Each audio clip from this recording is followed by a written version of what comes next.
Bonsoir, bonsoir, bonjour, c'est Congo News 24.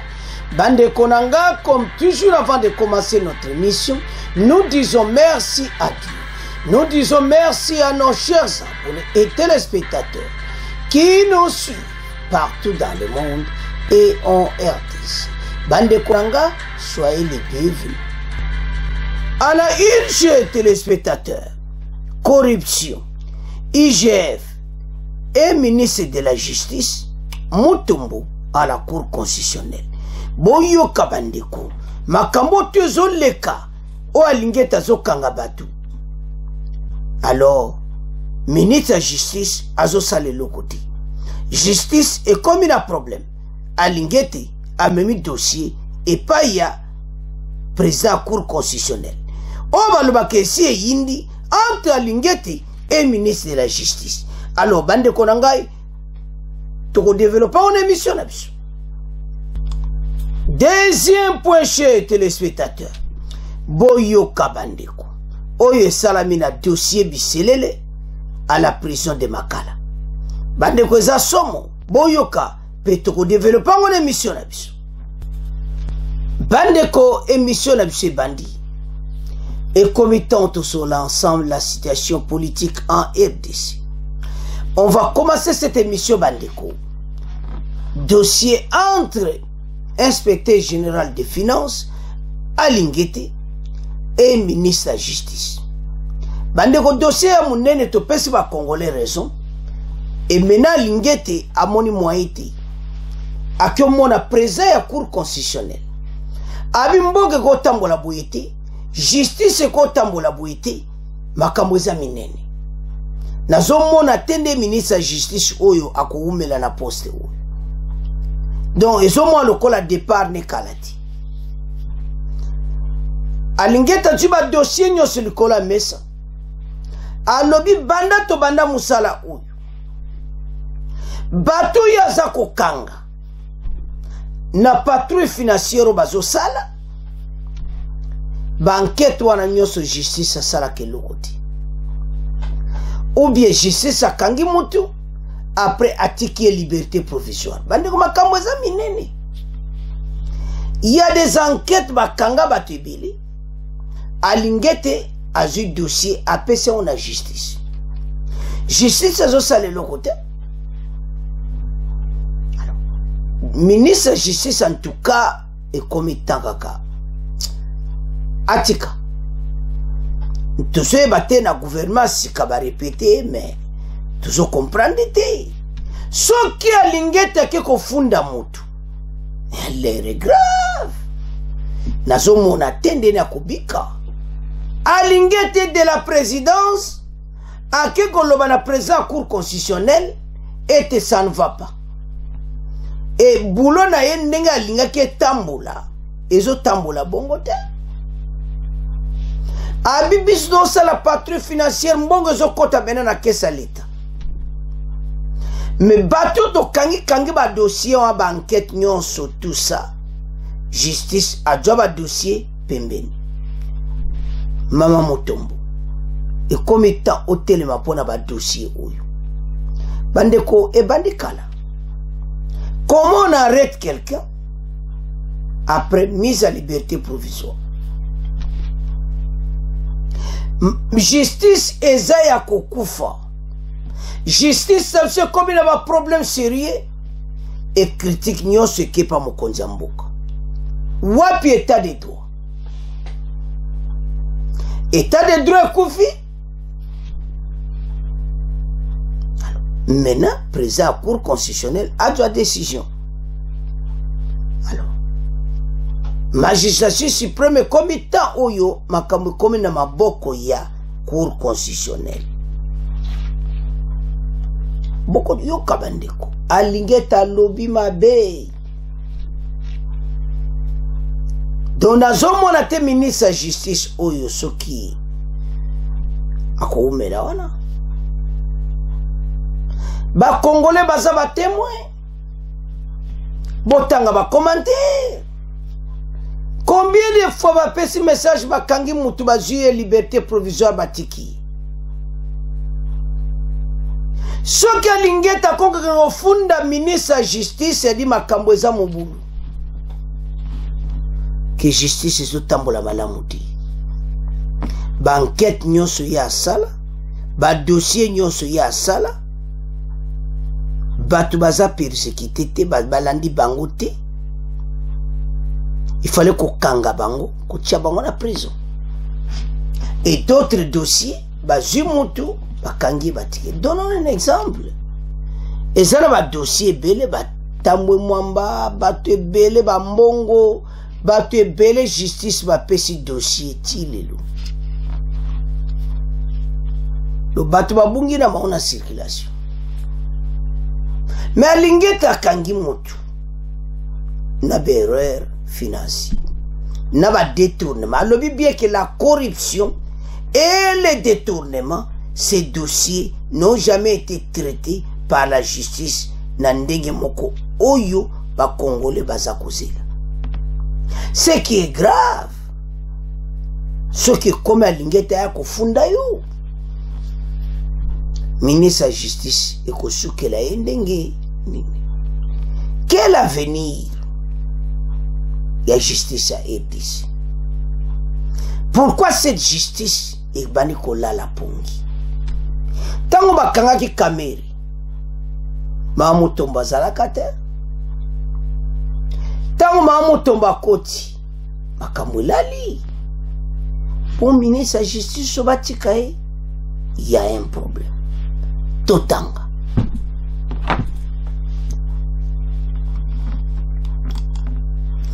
Corruption, IGS et ministre de la Justice Mutombo à la Cour constitutionnelle.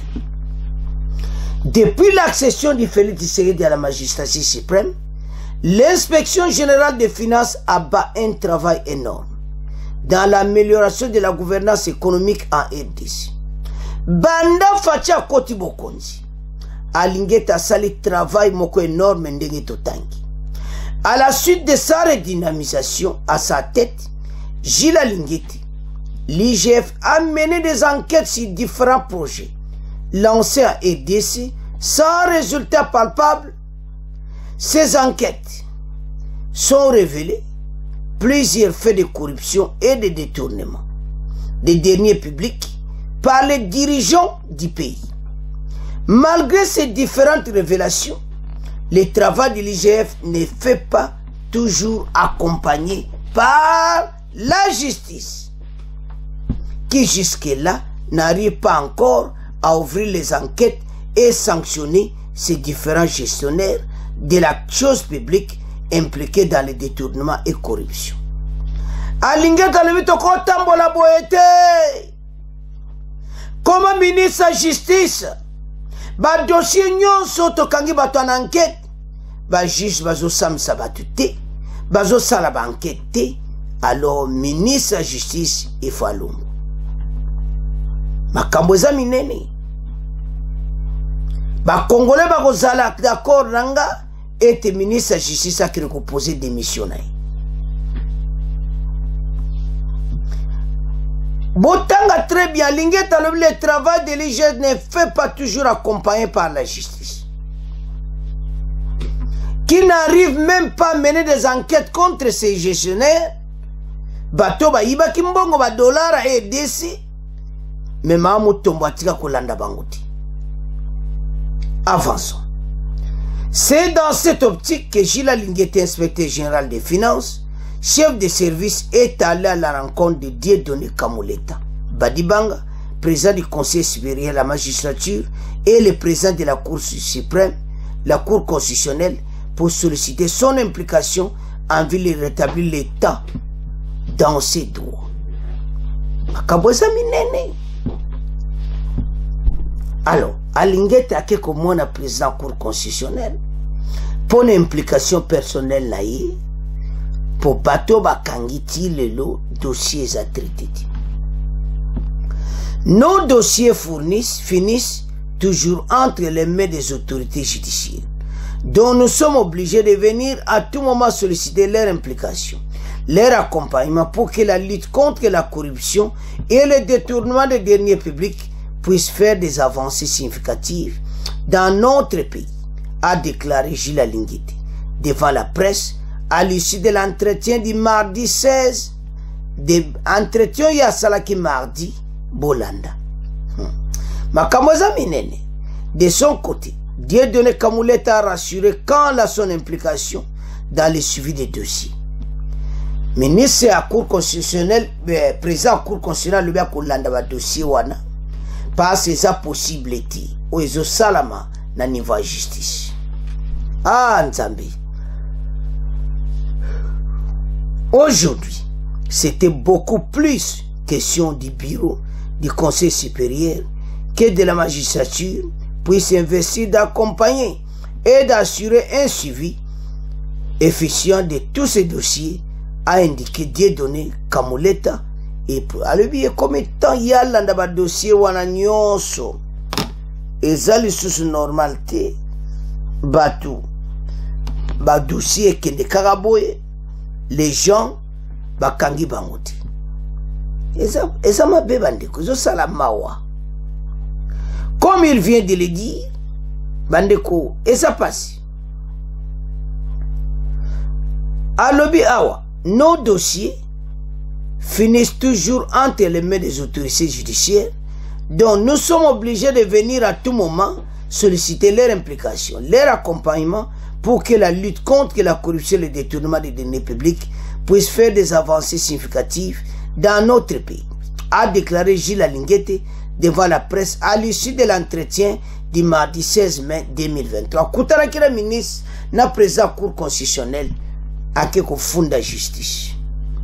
Aujourd'hui, c'était beaucoup plus question que le bureau du Conseil de la magistrature pour investir afin d'accompagner et d'assurer un suivi efficient de tous ces dossiers, a indiqué Dieudonné Kamuleta. Alors, président Cour à lobby et commettant, il faut apprécier bango, balana ba dossier wana nyonso, sokite, makbibe ke kwea.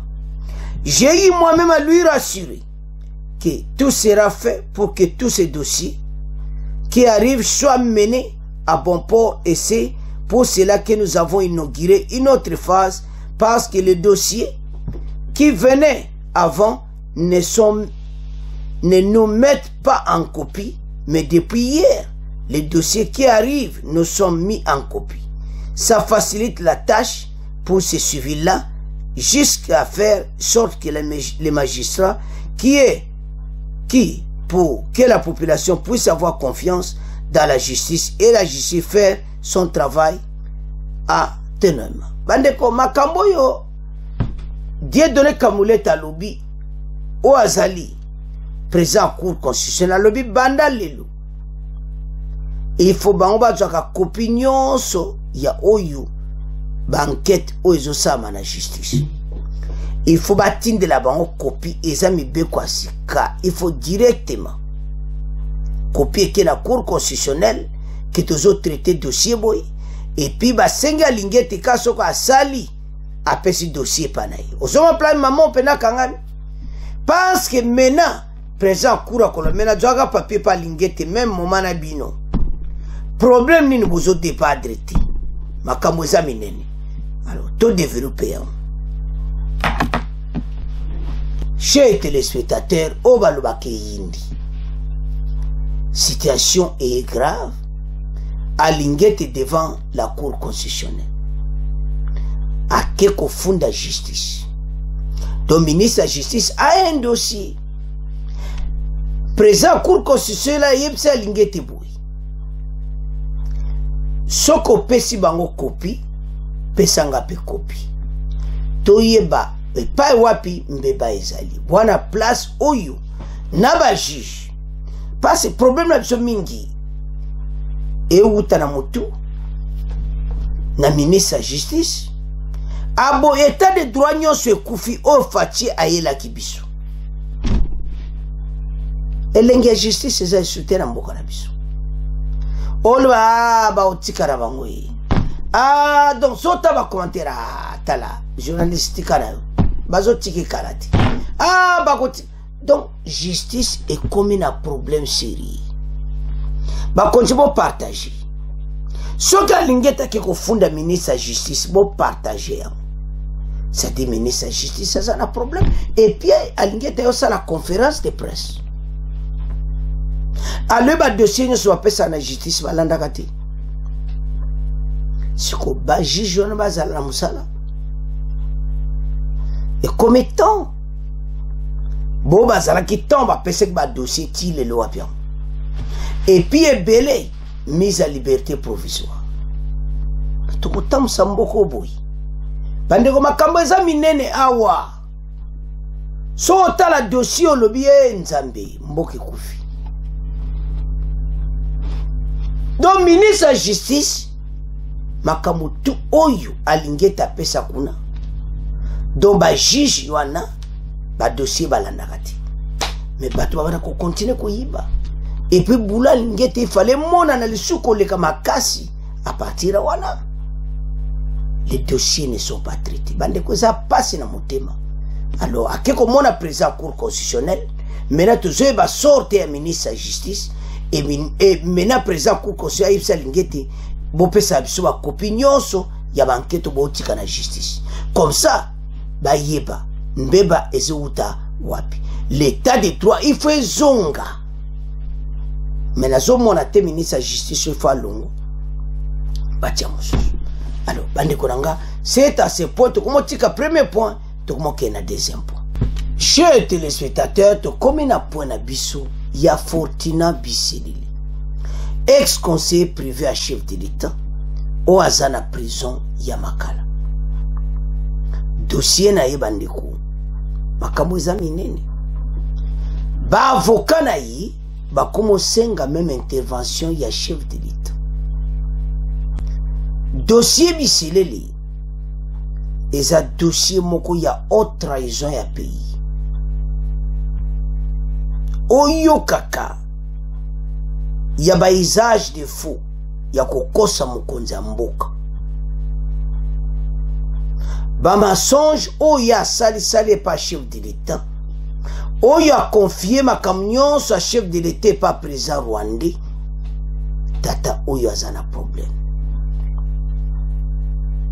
Il a trahi la nation tout entière. Tant que vous avez trahi le chef de l'État, vous avez trahi la nation. Tant que vous avez trahi le chef de l'État, vous avez trahi la nation, la République démocratique du Congo. Dossier nyon sozo salama bena mokonza mboka. Ozo sala kaka na yete, ozo sala na pays mobimba. Bande ko siko boyo kanini ekomeli si dossier Bisseleli. Bisseleli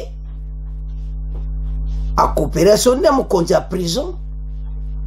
Mokonza prison a eu sa problème na ya lobi ye aza malade. Bande ko tolanda très bien. Aza malade,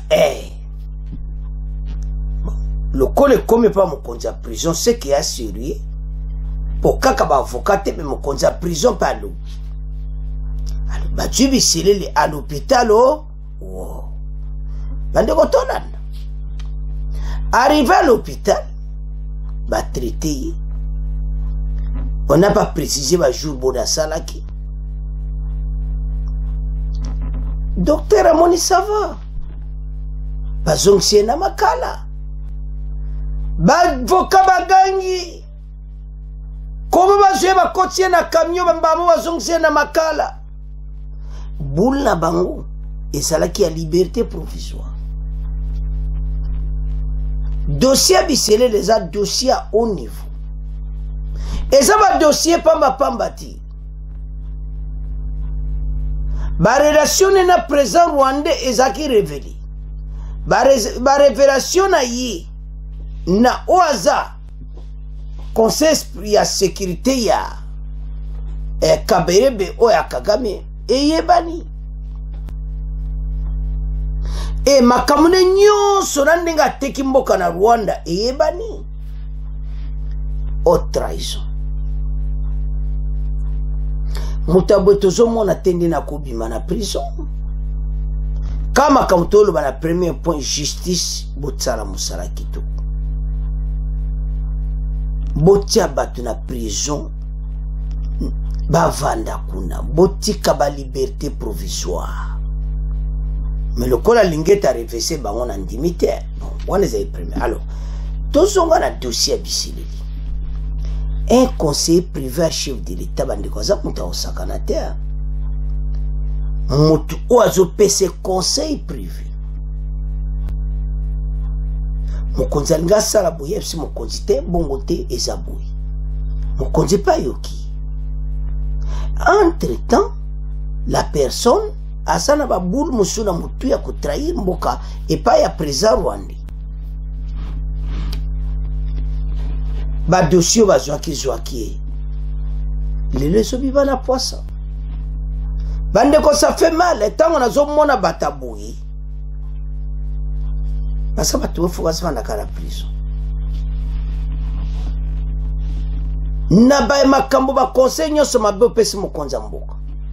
Aux yeux le koni. C'est le Congolais va perdre ma vie là-bas. Donc aux autres qui va travailler moko ne va te président Rwanda corrompre bateau tina conseiller chef de l'État. No tato yo président Rwanda. Ah! Ande makambo za minene. Oyo kaka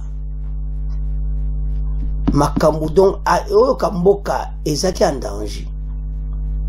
Mais nzamba za malamu makambo yaka kubima. Nzamba lingi RDC bandiko.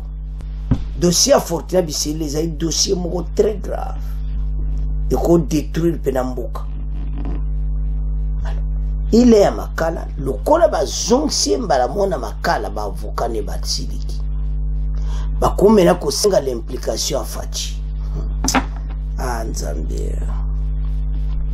Fachi ya kusani. Fachi ya kusali lokote. Kuna kutazate. Asokipe na musani ki aya ko debataboui. C'est la haute trahison. Akogi jamais ko aider, il reste en prison. Alors, Tomeka Kotanga. Le collectif des avocats de l'ancien conseiller privé du chef de l'État, Fortuna Bisilili, dénonce ce qu'il qualifie de violation des droits reconnus à leurs clients. Depuis son arrestation le 14 janvier par l'Agence nationale des renseignements, au cours d'une conférence de presse lundi 15 mai dernier, il accuse le ministre de la Justice d'avoir remis leurs clients en prison après son séjour à l'hôpital alors que son état de santé n'est pas encore précaire. Alors son état de santé est encore précaire, je m'excuse. Après l'avoir fait ausculter par les médecins de CPRK, le gardien de la prison centrale de Makala a écrit à la ministre d'État et ministre de la Justice pour lui dire que notre client était malade et qu'il doit être transféré dans un hôpital approprié pour traitement. La ministre de la Justice va en référer au ministre de la Santé qui à son tour va désigner une équipe de médecins qui va faire un rapport. Ce rapport reconnaît l'état critique de l'état de santé de notre client. C'est ainsi qu'on l'a transféré à l'hôpital. Faute d'équipement adéquat, l'hôpital n'a fait grand-chose. Mais un mois, un jour pour jour, la ministre de la Justice décide de renvoyer notre client en prison. Mais il faut pas que c'est la prison. Quand c'est grave, donc l'avocat ne va pas mona makambo kakaboui. Ah Nzambe. Oh là là. Alors, maintenant, mais un mois après, c'est la prison. Le samedi 13 mai, à 4 h du matin, il est jeté violemment dans un véhicule qui le ramène à l'hôpital, dénonce le collectif dans une déclaration lue par Maître Richard Bondo. Les avocats de l'ancien homme privé de Tshisekedi déplorent le fait que la ministre Rose Mutombo devienne bourreau des droits de l'homme.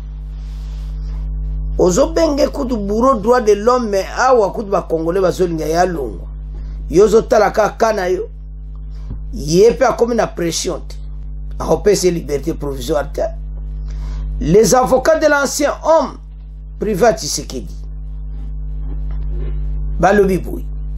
Ici, il y a 3 articles de la Constitution qui sont violés, à savoir l'article 16. Nul ne peut être soumis à un traitement cruel, inhumain ou dégradant. L'article 17. Toute personne accusée d'une infraction est présumée innocente jusqu'à ce que sa culpabilité ait été établie par un jugement définitif. L'article 18. Tout détenu doit bénéficier d'un traitement qui préserve sa vie, sa santé physique et mentale, et que sa dignité. Quelqu'un car des sceaux, c'est le gardien des emblèmes de la République, les juristes, maison du gouvernement, les conseillers juridiques de la République. Quand elle se rue elle-même en violation de la Constitution, des lois, de la démocratie, c'est menacé, dénonce-t-il.